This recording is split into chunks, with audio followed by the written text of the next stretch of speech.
नमस्कार दोस्तों, कैसे आप सभी लोग। उम्मीद करता हूँ सभी लोग अच्छे होंगे। तो आज थर्मल फिजिक्स में आज का टॉपिक हमारे पास है alternative forms of the first law of thermodynamics. देखो, हमने फर्स्ट लॉ के बारे में हम ऑलरेडी पढ़ चुके हैं, ठीक है ना, first law of thermodynamics, and we have seen some applications of first law of thermodynamics. हमने कुछ एप्लीकेशंस भी सीखी हैं फर्स्ट लॉ ऑफ थर्मोडायनेमिक्स की, ठीक है ना। तो हमारे पास जो जनरल फॉर्म होती है फर्स्ट लॉ की, वो क्या होती है, ये समझ में आया।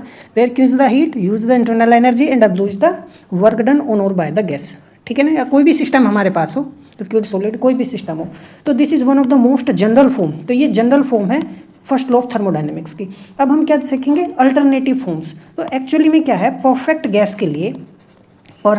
के लिए आइडियल गैस के लिए यूजिंग मेयर्स फॉर्मूला। हमने प्रीवियस क्लास में क्या पढ़ा था, मेयर्स फॉर्मूला हमने पढ़ा था, ठीक है ना। तो मेयर्स फॉर्मूला की मदद से परफेक्ट गैस के लिए हम 3 डिफरेंट इक्विवेलेंट फॉर्म्स हम लिख सकते हैं फर्स्ट लॉ ऑफ थर्मोडायनेमिक्स की। समझ में आया मैंने क्या कहा। तो जो फर्स्ट लॉ है थर्मोडायनेमिक्स का, उसको एक्सप्रेस किया जा सकता है in different but equivalent forms. जब हम किसके लिए अप्लाई करेंगे, परफेक्ट गैस के लिए। किसकी मदद से हम एक्सप्रेस कर सकते हैं 3 अलग अलग फॉर्म में, मेयर्स रिलेशन की मदद से। समझ में आया। तो वही आज हमें देखना है, ठीक है। तो आइए समझते हैं कि हम फर्स्ट लॉ को 3 डिफरेंट अल्टरनेटिव फॉर्म्स में किस तरीके से लिख सकते हैं। तो देखो, आइडियल गैस के लिए हम जानते हैं जो इंटरनल एनर्जी होता है वो सिर्फ टेम्परेचर पर डिपेंड करता है। समझ में आया।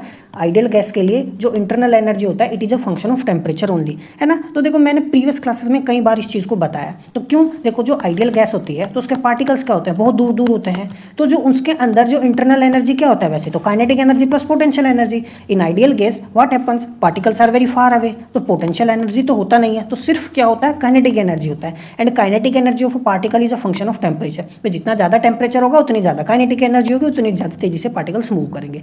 तो सिर्फ इंटरनल एनर्जी किसका फंक्शन होता है, टेम्परेचर का फंक्शन होता है, इसी वजह से आइडियल गैस के लिए। समझ में आया, ठीक है।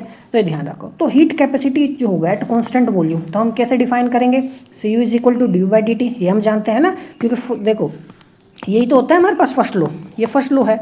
तो एट कॉन्स्टेंट वॉल्यूम क्या होता है, ये पी डी वी होता है, वर्क डन। तो ये तो 0 हो जाएगा। तो हमारे पास कॉन्स्टेंट वॉल्यूम के केस में क्या होगा, जो हमारे पास हीट कैपेसिटी होगी एट कॉन्स्टेंट वॉल्यूम, तो ये डेल क्यू किसके इक्वल है, डी यू के। तो ये D U by D T आ गया। समझ में आया, ठीक है। और यहाँ से हमारे पास चेंज इन इंटरनल एनर्जी हम कैसे लिख सकते हैं, सी वी डी टी। समझ में आया। तो फर्स्ट लॉ क्या है, ये हमारे पास फर्स्ट लॉ है, जनरल फॉर्म है, ठीक है। तो यदि मैं डी यू को ये लिख दूँ सी वी डी टी, ठीक है ना, तो this is one of the first alternate form. तो इंपॉर्टेंट है, ये ध्यान रखना। समझ में आया। तो याद रखना बहुत ज़्यादा आसान है, सिंपल है, कुछ भी टिपिकल नहीं है, ठीक है ना। तो देखो, जनरल फॉर्म क्या होता है फर्स्ट लॉ का, जनरल फॉर्म ये होता है हमारे पास, ठीक है। समझ में आया। और एट कॉन्स्टेंट वॉल्यूम हम इसको क्या लिखते हैं, सी वी डी टी प्लस के पी डी वी। तो ये एक फर्स्ट अल्टरनेट फॉर्म तो ये हो गई, ठीक है ना। अच्छा, अब to develop other forms we use the equation of state for an ideal gas. Ideal gas के हम इक्वेशन ऑफ स्टेट इस्तेमाल करते हैं। तो हम जानते हैं P is equal to N R T, ठीक है। अब दोनों साइड क्या है, डिफ्रेंशिएट कर दो, ठीक है ना। अब देखो, पी कॉन्स्टेंट रखो, डी वी, नाउ क्या करो, वी कॉन्स्टेंट रखो, change in pressure, N R is the constant and D T. समझ में आया। तो चेंज हमने लिख दिया। अब देखो, पी डी वी को मैं क्या लिख सकता हूँ, एन आर डी टी, ये उधर चला गया माइनस के वी डी पी। समझ में आया। तो पी डी वी मैंने निकाल लिया, तो ये लिखा। अब इसको उठा के इसी में रख दो, फर्स्ट फॉर्म में, है ना। समझ में आई बात। अब देखो, तो फर्स्ट फॉर्म हमारे पास यही तो था, del Q is equal to C V D T. अब पी डी वी जो हमने निकाला है, ये निकाला है N R D T minus के वी डी पी, ठीक है ना, C V D T plus N R D T, ठीक है ना, माइनस के वी डी पी। अब देखो, सी वी प्लस एन आर, है ना, ये लिख लिया मैंने, और ये डी टी कॉमन ले लिया, ठीक है। अब हम मेयर्स फॉर्मूले की मदद से, तो मेयर्स फॉर्मूला क्या होता है, C P is equal to C V, है ना, प्लस के एन आर। ये तो होता है C P minus C V लिख लो। तो देखो, C P plus N R जो है, इसको मैं क्या लिख सकता हूँ, सी पी लिख सकता हूँ। समझ में आया। तो देखो, ये मैंने लिखा सी डी टी, ये आ गया माइनस के V D P, and this is the second alternate form. तो ये भी इंपॉर्टेंट है। समझ में आई बात, ठीक है। तो हमने अभी तक क्या समझा, हमने देखो क्या समझा, मैं रिपीट करता हूँ, बहुत सिंपल है, ध्यान रखना। तो फर्स्ट लॉ को, ये जनरल फॉर्म हमारे पास फर्स्ट लॉ की ये जनरल फॉर्म हो गई, ठीक है। समझ में आया। तो first alternate form for ideal gas हम कैसे लिखते हैं, del Q is equal to C V D T plus P D V, ठीक है ना। समझ में आया। तो ये हमारे पास क्या होगी, फर्स्ट फॉर्म हो गई। सेकंड फॉर्म हमें यदि लिखनी है तो हम क्या लिखेंगे, del Q is equal to ये सी पी डी टी। समझ में आया। तो देखो, सी पी डी टी, अब यहाँ पे देखो माइनस के वी डी पी आ जाएगा, बस ये याद रखना है आपको, ठीक है ना। बहुत सिंपल है, याद रखना, कुछ भी टिपिकल नहीं है। तो ये हमारे पास क्या हो गई, सेकंड फॉर्म हो गई, ठीक है। तो पहली फॉर्म में देखो, heat capacity at constant volume, third form में क्या heat capacity at constant pressure, second form में। अब हम थर्ड अल्टरनेट फॉर्म देखेंगे फर्स्ट लॉ की, ठीक है ना, ये फर्स्ट लॉ ही है हमारे पास। अब ध्यान से देखना, अब क्या करेंगे, हमारे पास जो थर्ड फॉर्म होगी उसमें ना दोनों आएंगे। अब कैसे, अब देखो हम क्या करेंगे, to obtain the third alternate form dt को इलिमिनेट करो। अब dt कहने का मतलब देखो क्या है, हमने क्या, ये तो हमने जब आइडियल गैस को डिफरेंशिएट किया था, है ना, यही तो आया था हमारे पास। तो यहाँ से यदि मैं dt निकालने लगूँ तो dt क्या आएगा, ये nr नीचे आ जाएगा मेरे पास, यही तो था nr dt is equal to P D V plus V D P, ठीक है। हम ये चीज़ था हमारे पास, तो nr नीचे चला गया मेरे पास, है ना, तो dt आ जाएगा।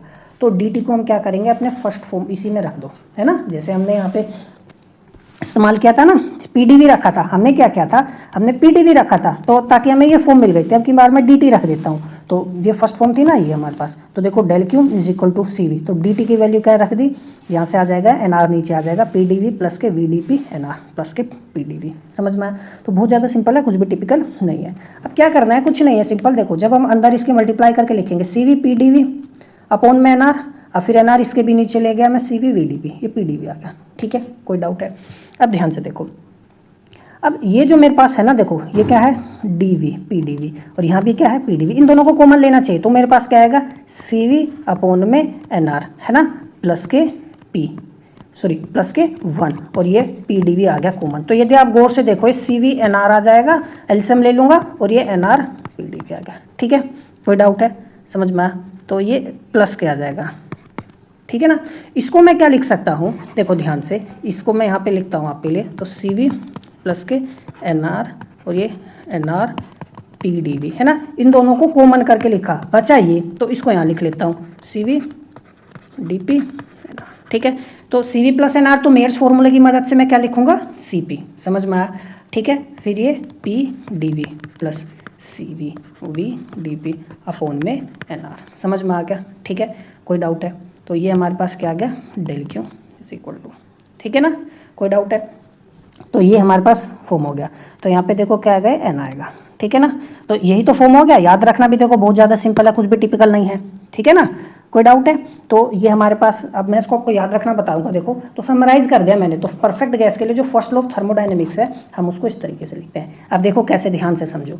तो जनरल फॉर्म क्या है, del Q is equal to D U plus के पी डी वी, ठीक है, ये हमारे पास जनरल फॉर्म थी। तो उसमें हमने फर्स्ट अल्टरनेट फॉर्म क्या लगाई, del Q is equal to, तो C V D T plus के पी डी वी, ठीक है, समझ में आया। अब हमें heat capacity at constant pressure के टर्म्स में लिखना हो, तो C P D P T यहाँ माइनस के वी डी पी हो जाएगा, देखो याद हो जाए रहेगा। थर्ड फॉर्म क्या है, del Q is equal to 1 upon में एन आर, ठीक है, नंबर ऑफ मोल्स 1 ले लेंगे तो यहाँ सिंपल आ रहेगा। अब देखो क्या करना है, कुछ अब दोनों आएंगे, heat capacity at constant volume, heat capacity at constant pressure. तो यदि मैं कांस्टेंट वॉल्यूम लिखूंगा यहाँ वी, तो ये डी पी आ जाएगा, प्लस तो यहाँ मैं सी पी लिखूंगा, ये पी, ये फिर यहाँ डी वी आ जाएगा, समझ में आया।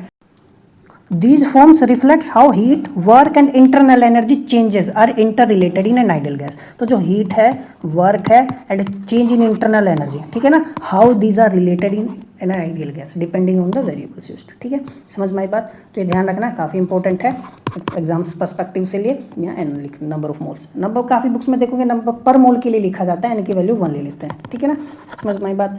तो ये चीज़ें ध्यान रखना। तो ये था हमारा आज का लेक्चर, मिलते हैं अगले लेक्चर में, तब तक पढ़ते रहिए, नमस्कार।